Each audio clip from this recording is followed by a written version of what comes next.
fall. Today we are going to make a pumpkin, which is seen all over the place this time of year. But instead of making just a regular pumpkin, we're going to make it in pop art style. And specifically like Romero Britto does his art. And you learned a little bit about Romero Britto and pop art in the slides before this. So now we're going to draw our pumpkin in that style. So for this project, you are going to need a piece of paper, a marker, does not have to be a Sharpie, any type of black marker. If you want to use a pencil to start, you could use a pencil and then go over it in marker. And then I'm going to use markers. We like to use markers for this project because Romero Britto uses bright, bold shapes and colors in his pop art. So that's what we want to do with ours. Okay, so I'm going to start by showing you how to make a pumpkin. And I'm going to do that with my black marker. Again, if you'd rather do it with pencil first and then go over it in black marker, you can do that.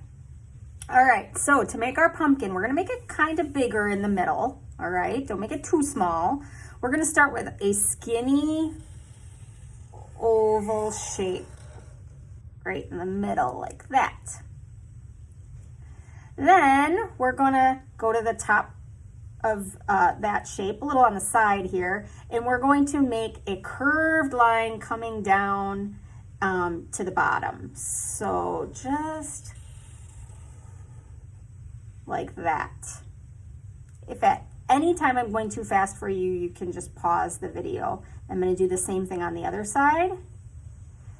Curve it down and bring it around. As you can see, mine went a little, but that's okay because pumpkins are not perfect, right? All pumpkins are a little bit different.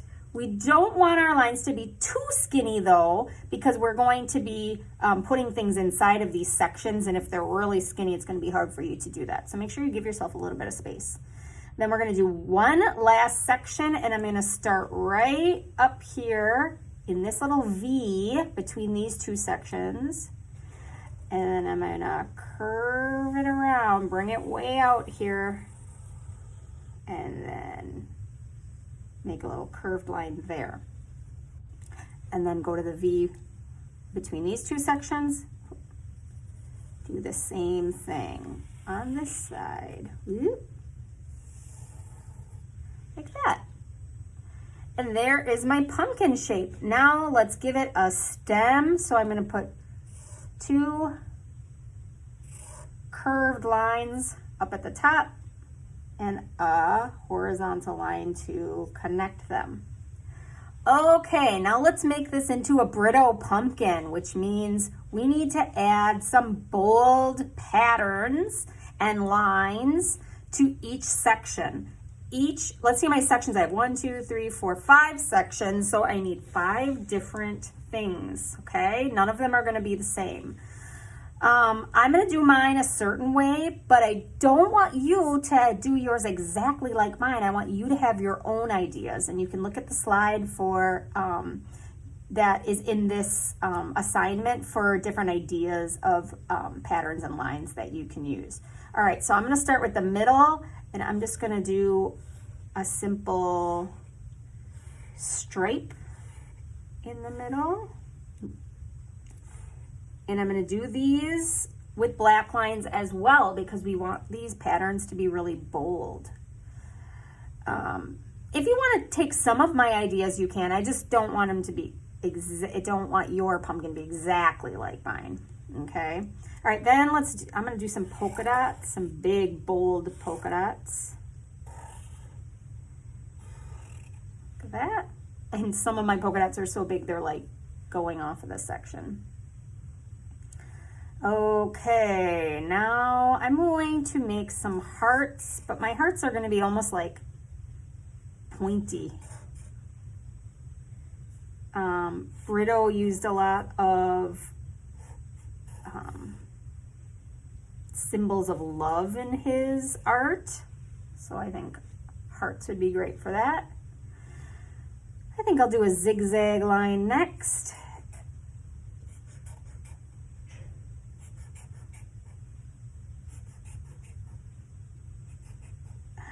All right, and one more thing over here. Just gonna make some V shapes. And you can get ideas from the slide that's in this assignment, but if you have your own ideas, go ahead and do your own ideas. Okay, then my,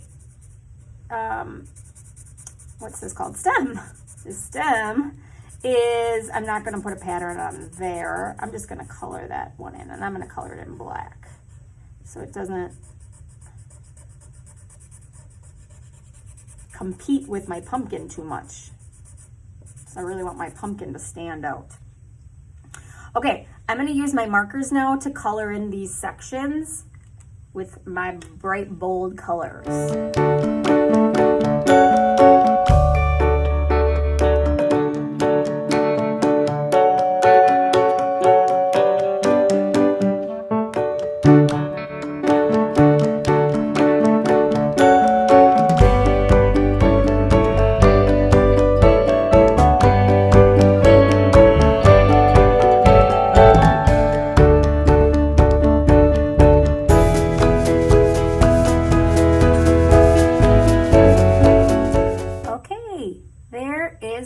Completed Romero Britto pumpkin. As you could tell when I was coloring, a lot of times I took my marker and I traced the area first and then colored it in, and that just helped me stay in that area a little bit better.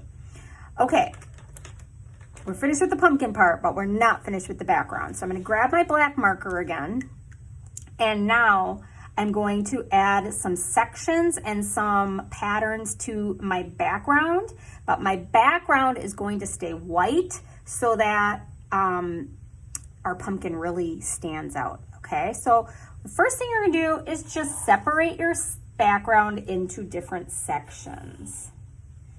So you're just gonna put some different lines, maybe some diagonal lines, some horizontal lines. Maybe you'll even, let's do this, we'll do that line and we'll break this section up into another section there. Just like that. What do you think? That looks pretty good. Okay, now I'm gonna fill each different section with a different type of pattern with my black marker. And I'm not gonna color it in at all. I'm just going to make the pattern. So, you can do whatever you want for this. Again, you don't have to make it just like mine. And sometimes some of these patterns might be so big, right? We're using our space. They might be going off the page. Okay, let's try a different big, bold pattern. You could even use some of the patterns that you used inside your pumpkin. So let's do those big polka dots again. Some of them are going to be going off the page, going off the section,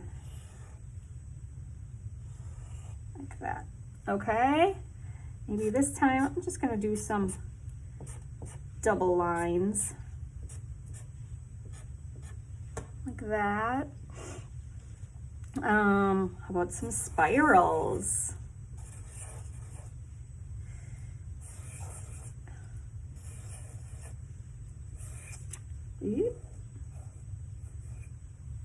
That paper got caught there. That's okay. Maybe that one's got a little bit of a thicker line. Or I'll go back over all of them and make them a little thicker. That's what I do when I make mistakes, just to try to make my mistake into something. It happens. There we go. And then maybe you'll do one of the patterns again. I said everyone is going to be different, but I guess it doesn't have to be different, just as long as they're not all the same. So maybe I'll do this pattern again over here, a double line pattern.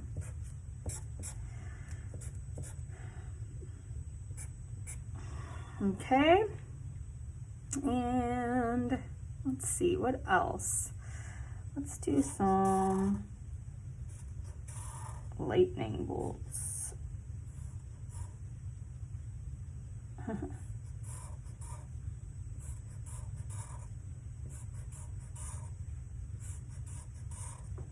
There we go. And one last one over here. Maybe I'll do some small circles. Remember, any types of shapes. I could have done triangles. I could have done squares, diamonds. And I'm just going to put a little dot in the inside just to make it a little more interesting.